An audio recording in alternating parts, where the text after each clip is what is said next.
Welcome back to Bombastic Nation and Ting and Ting and Ting. I'm Mr. Giant and I'm back with some more vibes for all you. And let me thank you all for the comments and stuff. Keep them coming. Make sure you keep dropping the likes on the videos. You know what I mean? There's a lot of people subscribing, and I like to hear from people. You know, the more the merrier. So go ahead and keep subscribing and things like that. You know, I like talking to people. You know, like us. I did a video on Grenada, and a gentleman. They talked about the chocolates that was made in Grenada, and he said that he went and he googled it and he found a place close to where he worked, like 5 minutes from where he worked. So he gets to go and try the Grenadian chocolate, you know what I mean, and thing. That's the kind of vibe I man like to hear, you know what I mean. But comment down below, tell me stuff about where you're from, and if I could find it, I want to try it, and then maybe someday I'll go there and try it from there. You know what I'm saying and thing? But what we're gonna be watching here now is called Geography Now Sweden. You know what I mean? So I ain't gonna talk too much. Let's go ahead and YouTube and simmer. Sweden. I don't have to give much of an introduction. I'm sure you've all heard of this one. We've scaled the treacherous Danish pizza Mühlehoid, stomached the ammonia-flavored Icelandic Haukak, and our wallets were viciously attacked by Norwegian prices of anything. But now it's time. Welcome to the final boss of Scandinavia, Sweden. Ooh, it's hot. Oh, hot and sweet-yeti right now. You know the drill. Oh, yeah.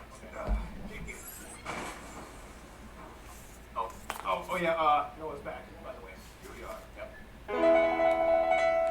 It's time to learn geography now! Hey everybody, I'm your host Barbs. You can get a Geography Now t-shirt. Hey, Barbs. At geographynow.com. Not selling out if it's your brand. Anyway, alright you guys, this is it. Our last Nordic country. But what about... Your constituents. But what about... You're an unincorporated territory. But what about me? We already did your video, I even went there. Okay, anyway, I actually wanted to go to Sweden for this episode. At the last minute, Sweden was like, "Dude, we're gonna close off our borders to anyone outside the EU. But you know how it goes. The show must go on. And if we can't go to Sweden, we're gonna bring Sweden to us, and in the best possible way, with real Swedish people. And I mean like real Swedes, not those fifth generation Minnesota Swedes that eat lutefisk once a year. And so with that, say hi to Jonas and Carolina. Come on in. Woo! Yeah! I got two Swedes. So you guys are the real deal. Swedish, straight up, right? I was born in Sweden and lived there for 10 years, and then my mom moved me to the enemy, to Norway. Oh, so you're half Norwegian, okay. Yeah. And I'm from Skåne, so we might have some angry people out there claiming I'm Danish, but... It was LA. You guys were the best I could find. So anything you want to say to the Swedish subscribers? Now I'm excited for you guys to learn more about your country. Our country. By the way, where are you guys from? I'm from Helsingborg. And I'm from Skellefteå. Now, there are many ways you can divide Europe. You know, like you have the Mediterranean, Tomato for sale, tomato. the post-Iron Curtain, What's that? the Balkans. Goodbye! But everyone knows the further north you go, things start to get delicious and sweet. Anyway, lots to cover. Let's look at the globe. Sweden lies in the region of Scandinavia in northern Europe and is the largest of all the Scandinavian countries, the fifth largest in Europe and third in the EU. The country is bordered by Norway to the west and north, and Finland in the northeast, separated by the Gulf of Bothnia otherwise between them. In this gulf, you can also find Sweden's two largest islands, Öland and Gotland. Otherwise in the south, the only other physical connection they technically have is with Denmark via the partially submerged and partially above ground Öresund Bridge that connects Malmö, the third largest city, to Copenhagen. I'm trying my best with these pronunciations, bear with me. The country's largest city, though, and capital is Stockholm, located on the east side of the country, and it actually sits on 14 islands with over 50 bridges at the drainage of Lake Oh, wow. Ladoga, with over 20 lakes and countless streams. This is why it is sometimes referred to as the Venice of the North. The country is divided into 21 counties, each abbreviated by a letter or double letter known as a country code. For the EU statistical system, though, the counties are grouped into 8 riksområden, or national areas, to address things like population data and so forth, but they in themselves do not have any administrative function. Otherwise, if you ask a Swede, they might revert back to the three traditional lands of Sweden, Norrland, Svealand, and Götaland. Technically, there was a fourth, Österland, which was basically South Finland when it was under Swedish rule, but that term hasn't been used since the 15th century. Anyway, Stockholm is also the central hub of economic activity and transportation, the largest and busiest biggest airport is Stockholm's Arlanda International, which, like so many European international airports, is located super far from the actual city. It takes a 20-minute express train or 45-minute car drive to downtown. The second largest airport, Landvetter International, is located in the second largest city, Göteborg, or Gothenburg for the misguided English speakers. Göteborg actually also has the largest shipping port in the country and the largest in all of Scandinavia, taking in about a third of all Swedish trade activity. It lies on the Kattegat and Skagerrak, the shallow straits that open up Scandinavia to the rest of the world. With other major cities like Oslo and Copenhagen within radius, here about 70% of all industry and commerce through Scandinavia happens. It's a busy spot to say the least. Finally, the country has quite an organized system of roads and rail networks that more or less parallel each other. There are two main north-south highways, the E4 that hugs the entire Bothnia coast, and the E45, the longest road in the country that goes along the mountains inland from Göteborg all the way to the border with Finland in the north. Also, it's important to note that Sweden claims to have the most islands out of any other country in the world, at over 260. Wow. In any case, Sweden's domain wasn't always confined to these borders. For starters, Sweden, being Scandinavian, obviously have Viking history. If you know anything about Vikings, you'll know that they went places. They were literally in the Americas 500 years before Christopher Columbus. And when they couldn't conquer an area, they still left their mark somehow. Even the Hagia Sophia in Turkey has runic inscriptions hidden on it. It was like Viking graffiti, like Vikings were here. On top of that, in the 1600s, Sweden started to become a European powerhouse, and like many other countries, took an attempt at settling and colonizing places outside of Europe. At one point, Sweden had fortresses and colonies in the Americas, Africa, mostly in what now is Ghana. Further widgets more, within Sweden, you even have a few micronations. We don't have time to get into each of them, but they're pretty interesting. One of them was made as a protest by an artist to protect those wooden sculptures. Anyway, the developmental structure behind Sweden has a lot of history behind it. Like Visby on Gotland Island, probably the best preserved. Wow. You see now, yeah. I'd like to walk them streets right there. It was built as a fortress to protect against pirates. Later on, one of your kings would actually become a pirate, but that's another story. In fact, the country has 15 UNESCO heritage sites, and actually, here's fellow geographer Rebecca to explain a little bit more about the top level sites of Sweden. Rebecca, take it away. Hi everyone, my name's Rebecca, and if you're ever in Sweden, here are some of the most notable sites. There are plenty of notable castles, fortresses, and cathedrals, such as Drottningholm Castle, Gripsholm Castle, Örebro Castle, Visby Town Wall, Uppsala Cathedral, and St. Mary's Cathedral. Sweden also has the highest concentration of runestones in the world, with the most famous one being Rökstenen. There's also many historical Viking sites, such as Birka Viking Village, Trelleborgen, Old Uppsala, and Alestena. If you're looking for more excitement, check out the theme parks Liseberg, Gröna Lund, and Skara Sommarland. Notable museums in Sweden are the Vasa Museum, ABBA Museum, Fotografiska, and the Museum of Natural History. In Stockholm, you can find the newly renamed Avicii Arena. It also acts as the sun in the largest scale model of our solar system. Thank you, and I hope you come to visit Sweden someday. Thank you, Rebecca. I tell you, the thing that intrigues me about places like this is how they have maintained the history. You know what I mean? Here they have to a certain degree, but there's a lot more tearing down and building up. Like there used to be a lot of old buildings here, you know, and it's just like tear them, put up something else. You know what I mean? There's actually one really old one here that was an old theater. It's called the Keith Albee Theater. I might have to take some pictures of that and then put it up in the community section so you guys could see about it and put a story, because stories about it from what I experienced in there, because it became a movie theater after a while. And going to the bathroom there was like going down to what looks like the catacombs to be. It was kind of scary down there, but anyway, let's keep going. I like how they maintain all this old stuff, you know what I mean? And being sort of a history buff myself, I would like to walk in these places. Like even if I want to go to Africa, I want to walk in the places, you know, where history or events in history happened. You know, ooh, I'm having like my brain ain't working today. But anyway, let's go back to this here. Let's go back to it. Thank you, Rebecca. Speaking of Swedish places, like other Nordic countries, we have allemansrätten, which is the legal right to roam anywhere in nature. Have you guys ever taken advantage of that Allemande thing? Nice. That means you just like pick berries. You're like, most places are owned by the country, so you're allowed to be there. Can you just like walk in someone's backyard? Okay. No. Allemansstraße? No. It has to be Preferably public not. land. Well, speaking of roaming in nature, there's lots to explore in Sweden. Which brings us to... Now, in the Nordics, each country kind of has their own trademark physical traits. You know, Norway has the mountains and fjords. Denmark has the flat grassy farms, Finland is the land of lakes. and Iceland is basically just one big volcano. And then you get to Sweden, that's like a little bit of everything. Yes, there's even a small sand volcano in Sinishamn.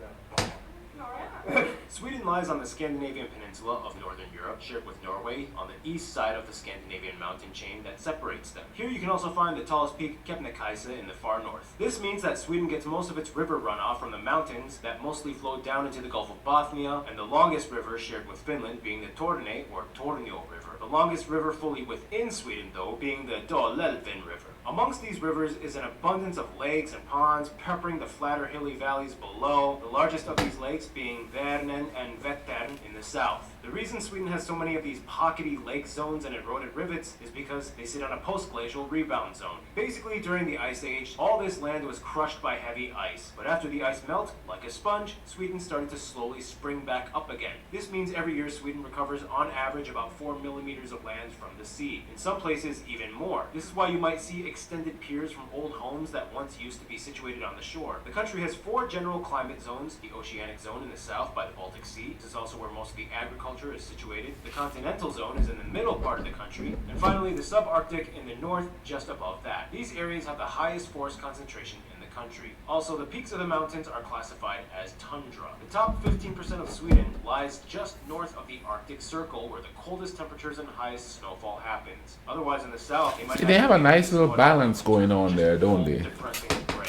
Numbers fluctuate depending on which source you study, but somewhere around or above 60% of the country is forested, making it the second most forested country in Europe after Finland.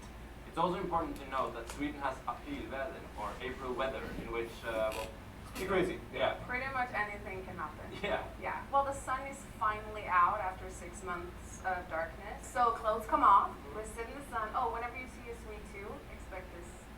Facing the sun, eyes closed. And then all of a sudden a storm hits, or snow comes, or... Out of nowhere. Yeah.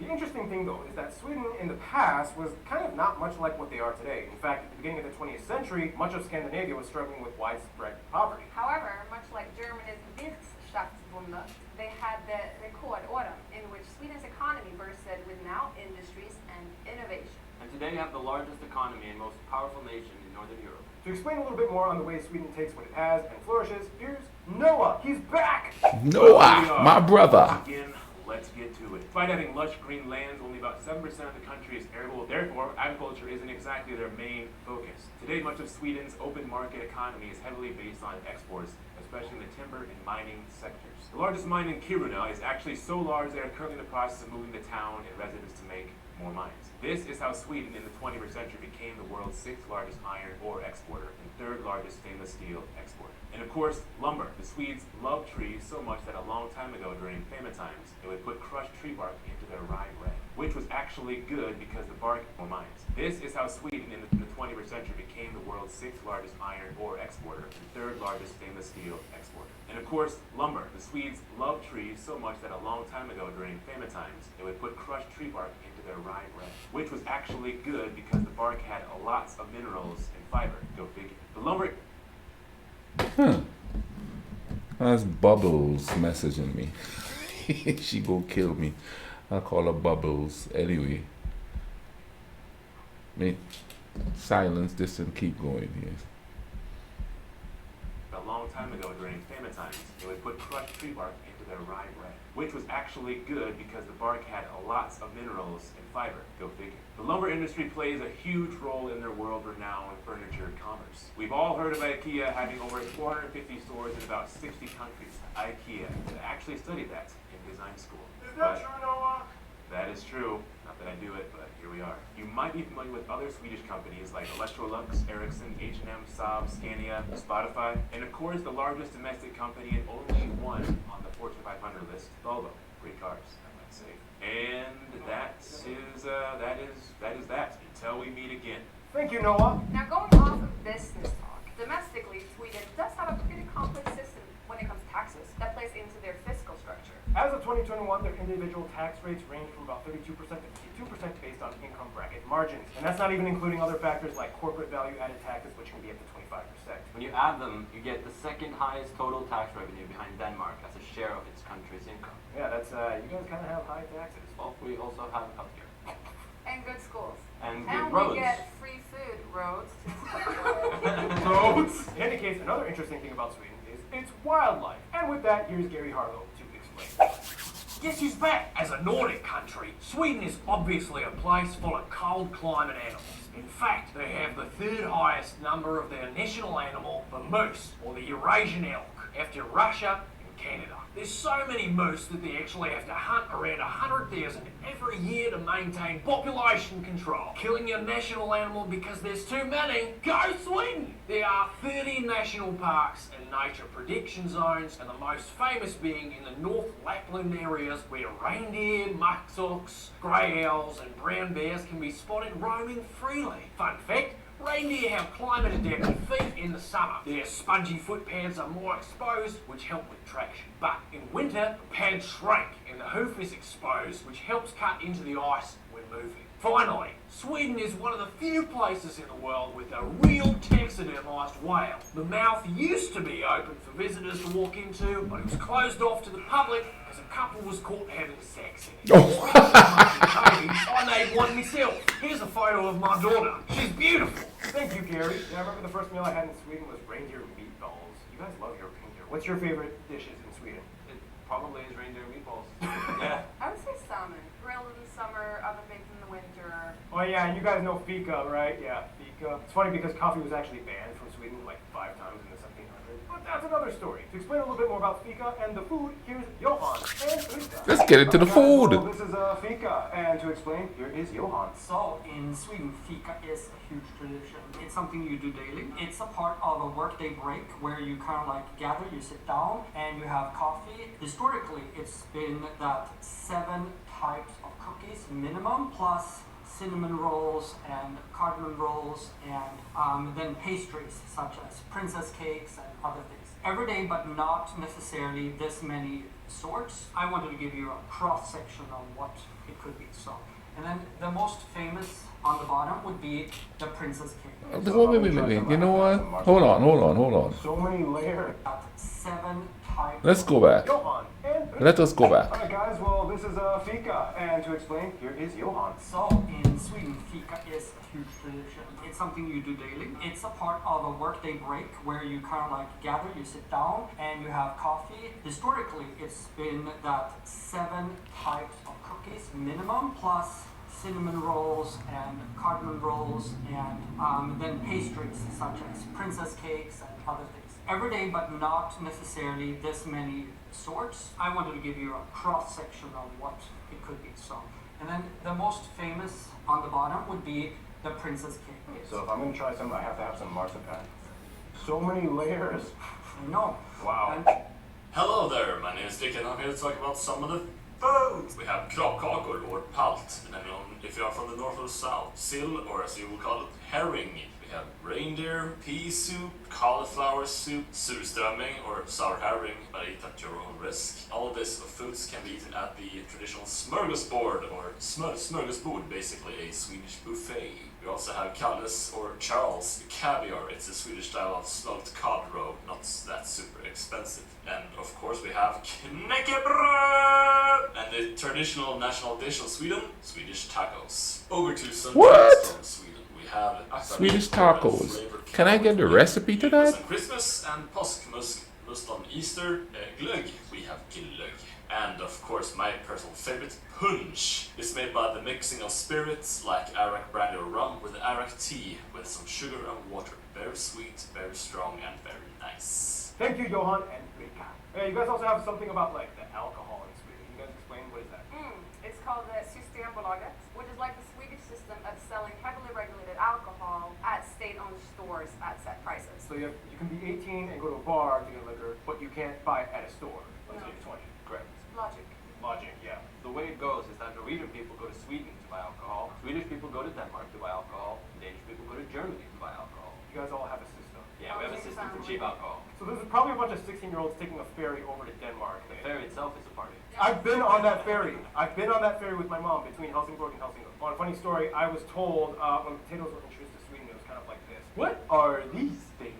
Well, obviously, liquor. And that's how aquavit was born, supposedly. Oh, what's that thing about candy on Saturdays? Explain. And lördagsgodis, you get to eat candy on Saturdays. So when we were kids, we got a little amount of money, we got to run to the store and pick our favorite candy. It's amazing, best in the world. I mean, yes, good ingredients. When you come here, pretty much half the ingredients of American candy is illegal in Sweden. So. Yeah, we do that. Well, on that note, we've talked a lot about some of your small little traditions. Let's explain a little bit more in... I asked geography Johan to explain Swedish people and what they're like, and he described it something like this. A Swedish person is pretty reserved. They will definitely help you, but probably won't take the immediate initiative to help you. The way I see it, it's kind of like, oh no, I hope I don't fall. Oh, I'm falling.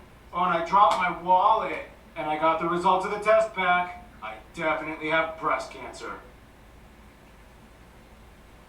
Can you help me? Oh, I'm sorry. Am I supposed to help you? Yeah, oh my God. Yeah. Here's... Also, what are some other kind of taboos in Swedish culture? What do you think? I guess when you get on the bus, if there is another available seat and you go sit next to someone, don't do that. Just don't. And don't have too much eye contact in general. Preferably not. Explain, what is logom and yattermål? It's a law that basically tells you that don't think you're better than anyone. It's like, don't tell people that you got good grades. Just get them and move on. But still, you know, kind of let them see it on you. Yeah, it's definitely based on status. Lagom is this word that does not exist in English, and it basically means not too much, not too little, just the perfect amount. I would say that a Swedish person is generally intelligent. Is that for myself saying that? Nah, it's just a result of our educational system. That's right. But part of your culture, yattermål, you're not allowed to do that, right? Well, we're not allowed to brag, no, but now we're in America, so. Well, that was a discussion. Any case, let's break down the population of Sweden. Sweden has a population of about 10.25 million and has one of the oldest populations in the world at about 41 years of age on average. About 75% of the country claims to be ethnically Swedish, and this is where things get a little complicated. For the remaining 25%, the Swedish government doesn't have any official statistical data on foreign background, but what we do know is that of these people, about 2 million of them were born abroad, and about 600,000 were born in Sweden as second generation with foreign parents. We also know that as of 2020, due to the refugee crisis, the largest immigrant communities had origins mostly from Syria and Iraq, which surpassed Finland and Poland in the 21st century for the largest foreign-born communities. Yeah, we'll talk about the refugee thing later. But in the meantime, Sweden uses the Swedish krona as its currency. And we use the type C and F plug outlets, and we drive on the right side of the road. But we used to drive on the left side until September 3rd, 1967. When the högertrafiksomläggningen was instituted. and it was a crazy time. People were all confused and jamming into each other. In Sweden, the official language is, shocker, Swedish. But the funny thing is, even though Swedish originated and has pretty much always been spoken natively in Sweden, Swedish actually only became official in the country in 2009. Yeah, they kept Oh, kind of that's arguing interesting. about it. It was like, No, it might be seen as more difficult for international issues. It might be seen as discriminatory, maybe, for those who don't speak Swedish. God! So let's break this down. The country is called Sweden. What the do you think people should speak in Sweden? And that's how Swedish became the official language of Sweden. we've explained this before, but the three Scandinavian countries can all more or less understand each other. If you learn one, you can pretty much kind of communicate with the others. It's just, you know, when they hear Danish, it's like, Oh, hey, Denmark.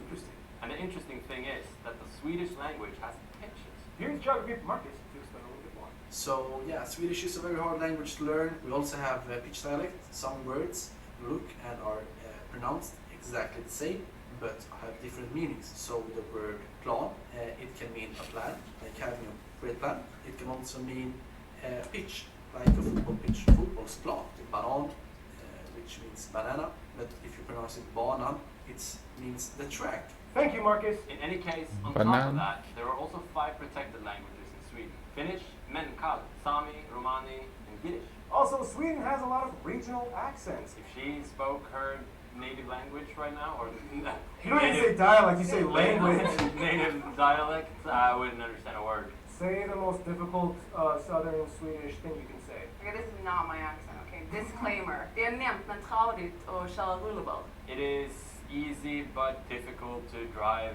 a roller coaster. Wheelbarrow, but that was really good. Right? Yeah. All right. Yeah.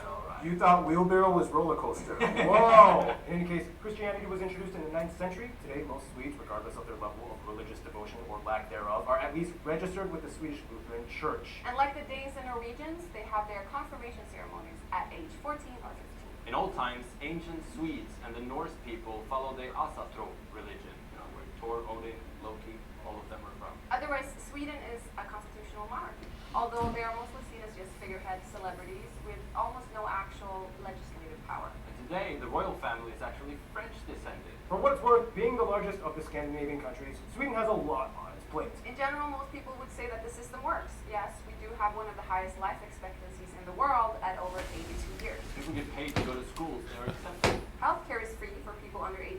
Dental is free for anyone under 23. Otherwise, there are price caps for medical and pharmaceutical services, and they're usually cheap. However, for the population, there is a bit of a shortage in medical facilities, and like most state-subsidized healthcare systems, wait times can be an issue sometimes, and they follow the 0-30-90-90 rule. This rule states that a person cannot wait more than 90 days to see a specialist and 90 days after diagnosis to receive surgery unless it is deemed an emergency. This means that the worst case scenario, potentially, it could take almost half a year to get treated. This is one reason why 1 out of 10 Swedes actually prefer private insurance, which was made available in 2010 rather than relying on the universal healthcare system. Otherwise, we aren't going to fully sugarcoat this episode. Everyone knows that Sweden has seen quite a few drastic changes in the past decade or so. During the 2014-15 refugee crisis, Sweden saw a wave of asylum seekers, mostly from Syria and Iraq. Obviously, this unexpected influx in such a short time, barely allowing new immigrants time to integrate, kind of played out in many ways that made international news. Now, this is where the narrative kind of steps on thin ice because you want to be seen as compassionate, but you also can't avoid the fact that statistically, problems that quiet Sweden had never really seen before obviously kind of started to arise. We've seen the news features, riots, multiple cities, crime rising, but at the same time, you also want to be seen as compassionate, but without sidestepping the issues. So the question was, True. It's not an easy question to answer. So I don't know, what do you guys think of that whole situation of the drama? You can see it as either win-win or lose-lose in many ways, because if you're completely against taking in immigrants, you're basically considered a racist.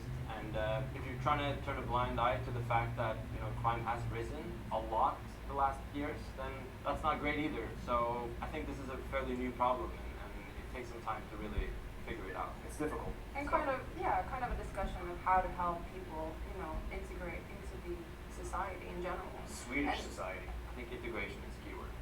Half the people are going to argue for all the benefits of opening our country up and helping people, and those are huge as well. Yeah. See, this is kind of part of the complication of Sweden. There's always like a dichotomy of ethics and consequences within their story. For example, they've been neutral, or at least on paper, for 200 years, yet that neutrality has...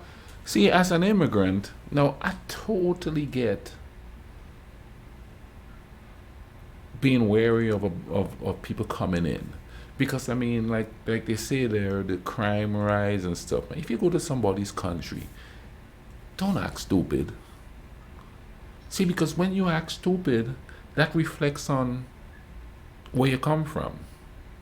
And then you're going to complain that you're being thought of a certain way, a way of which you do not want to be thought of. But your actions is showing, you know what I mean? Making people believe that's the way you are where you come from, when in actuality you're not really like that where you come from. You know what I mean? Now, we also have to take in consideration the fact that the human condition could create such situations, because if you migrate in and you come to a place, it's quite possible that you're going to be discriminated against because you have nothing and you don't have any power. So some people might, treat you less than, you know what I mean? They'll call you names and stuff like that. No, I don't really experience that, But I know certain groups of immigrants do experience that. Now, if you go to somebody's country, learn the language. I mean, I think people could migrate and keep the culture going, but then in order to survive, you'll have to assimilate to the culture. Now, like I tell you something. I remember I was living in Michigan with my mom, and she wasn't getting her meal. And I was like, who's picking up your meal? Because my mom worked and lived where she worked. She was a home healthcare person. You know what I mean? And another relative of mine keeps saying, "Oh, the mailman is lazy. He doesn't want to deliver the meal." So then I was living with her at the time. So I asked the mailman, "What's up?" And he said, "Well, she wasn't picking up her mail, so they stopped bringing it there." And I know this is kind of a simplistic thing, but a lot of people come to countries and then they stay in their own group. They don't really go learn about the country. They want to go there and still live like they live in where they come from. Why don't you just go? I mean, I know that's going to sound really stupid, but I might as well go back home if I'm not going to come learn about where I'm living. If I move to England, I want to learn about the English. If I move towards Sweden, I want to live among them. I want to experience their culture, experience their life from their perspective. If I'm going to move a place and go live among the people where I'm from, I might as well stay home. You know what I mean? And I have to. I live here. I'm pretty assimilated. I've been here a long time, but I still have my culture. You know what I mean? Because that stuff is personal. You know what I mean? And when I discuss it with people, I discuss it with them as something they're gonna learn a little about. Learn something new from me, just as I could learn something new from them. You know what I'm saying? Like, my diet right now is a nice little mixture of stuff where I'm from and stuff that I'm here, which makes it interesting, because people like to eat the food I cook. But because they're not used to the way we cook the food and the spices and stuff we put in it, I thought of Americanize it a little bit, and a lot of people kind of like it. There's some people who want the authentic thing, and I cook that for them. But there's some people who can't handle the spices and thing that we cook with on the island. You understand what I'm saying? But a nice little exchange. Like, I didn't eat pizza until I come here. I don't eat it much now, but it was something new to try. So if I go to Sweden, I want to try that all that stuff I see they have on there. And respect people's stuff, man. I would like if you ever you are from in this world come to visit my island, you show some respect to my island. You don't go down there and commit crimes. You don't go down there and disrespect. You know what I'm saying? And that's the thing about immigration. I don't know if it's an entitlement stuff. They come and then they think, well, I could just do what I want. I'm not saying be docile. I'm not saying come up here and feel less than. The point is we're all humans. Come up here and feel equal. And assimilating is one of the ways they're going to do it. Now, if they go to your country, yeah, they're going to have to assimilate. Okay, let's keep going here. That was a long diatribe right there, but you know what I mean? When they talk about the immigration part of it, and me being an immigrant myself living here, gotta put in a little 2 cents a thing. Let's go back to this is this. kind of part of the complication of Sweden. There's always like a dichotomy of ethics and consequences within their story. For example, they've been neutral, or at least on paper, for 200 years, yet that neutrality has always kind of been tested throughout the time. In World War I, our choice not to intervene pretty much costed us the chance to integrate the Åland Islands. And in World War II, Sweden took almost all of Denmark's Jewish refugees. However, they did trade with Nazi Germany and let them use the railroad. But it's like, what other choice did they have when they just witnessed and saw Denmark getting demolished and attacked and occupied in like 6 hours? It's like, do you stay neutral yet technically cooperate, or fight back with no chance and lose everything? So many heavy choices with no simple answers. Well, that was fantastic and uplifting. In any case, we must move on. One thing Sweden definitely does actually feel uplifted by would be their heavy involvement in sports. And with that, Art usually fills in for the sports part, but again, he's still on vacation with his family, so I don't know. Noah, why don't you fill in? All right, Noah, you got to be Art this time. He's gone, so. No, you messed with do, and you go to. Oh yeah. Sports in Sweden. Fun fact, they actually won a half medal at the 1900 Olympics, technically. They teamed up with Denmark in the tug-of-war event. Yes, there actually used to be a tug-of-war event in the Olympics, which does sound pretty cool. Why would you get rid of that? I go to the Olympics to do tug-of-war. That'd be pretty awesome. You could just be your own team, Noah. There are 2 sports that kind of originated in Sweden, handball and floorball. Rundball is kind of like baseball, and floorball is basically like hockey with a ball on the floor. So the thing about Sweden is that each of their neighbors is kind of like their biggest rivals in a certain sport. And of course, we can't mention football without mentioning their biggest player, Zlatan Ibrahimovic. But depending on Bad boy right people there. might say that ice hockey is a national sport. In 2006, they became the first and so far only team to win both tournaments in the same calendar year, Olympics and World Championships. They're part of the Big Six that are considered the best ice hockey teams in the world, including Canada, Czechia, Finland, Russia, and the United States. That's the sports part. Thank you, Noah. So much culture in Sweden. Actually, if you want to learn more about it, just read The Adventures of Niels. He rides a goose around Sweden and learns some life lessons along the way or something. For that, here's Random Hannah with culture stuff. Let's get into the culture.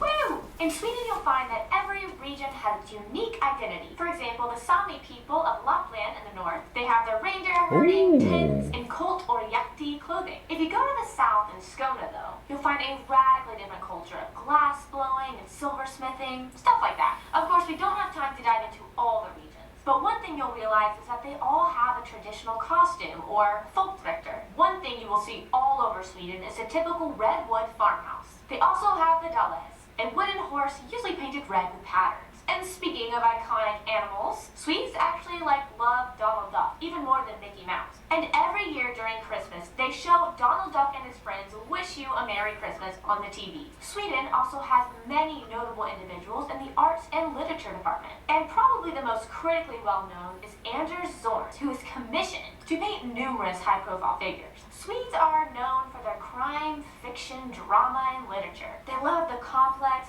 moody scenarios. Many people attribute this guy, I'm not even going to try and say his name, as a founder of modern Scandinavian crime fiction. But the #1 best-selling Swedish author of all time is actually Astrid Lindgren. You've probably heard of her Pippi Longstocking series. Oh, so that's where that came from. About culture, history, and geography through film. Check out Filmography Now, where we talk about people like Ingmar Bergman, who is a huge influential person in the film industry, and he was from Sweden. Finally, Sweden is known for having a ton of inventions and discoveries, such as nicotine gum, the pacemaker, the 3-point seatbelt, GPS, the ultrasound, dynamite, and the Celsius temperature scale. And 4 elements on the periodic table were named after the town Ytterby.